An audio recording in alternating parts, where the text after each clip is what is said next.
Hello friends, আজকের ভিডিওতে আমরা যে বিষয়টা নিয়ে আলোচনা করব সেই বিষয়টা হলো কিভাবে উইন্ডোজ 10 এর কোনো কম্পিউটারে বা কোনো ল্যাপটপে আমরা কি করতে পারি, কোনো একটা ফোল্ডারের আমরা আইকনটাকে চেঞ্জ করতে পারি সেই বিষয়টা নিয়ে।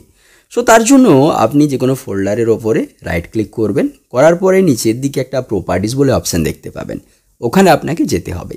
প্রপার্টিস অপশানে যখনই ক্লিক করবেন, ক্লিক করার সাথে সাথে এরকমভাবে ইন্টারফেসে চলে আসবেন। এখান থেকে কাস্টমাইজ বলে একটা অপশান পেয়ে যাবেন, ডান দিকে দেখবেন সবার শেষে ওখানে ক্লিক করতে হবে। ওখানে ক্লিক করার পর চেঞ্জ আইকন বলে একটা অপশান রয়েছে, সো ওই চেঞ্জ আইকন অপশানে ক্লিক করতে হবে। চেঞ্জ আইকন অপশানে ক্লিক করলে এখান থেকে অনেকগুলো আইকন আপনারা দেখতে পেয়ে যাবেন। এখান থেকে আপনার পছন্দ মতো যে কোনো একটি আইকন আপনাকে বেছে নিতে হবে। সো দেখতে পাচ্ছেন এখানে অনেক আইকন রয়েছে। সো এখান থেকে আপনার পছন্দ, আপনার যেটা পছন্দ আপনি সেটা নিতেই পারেন।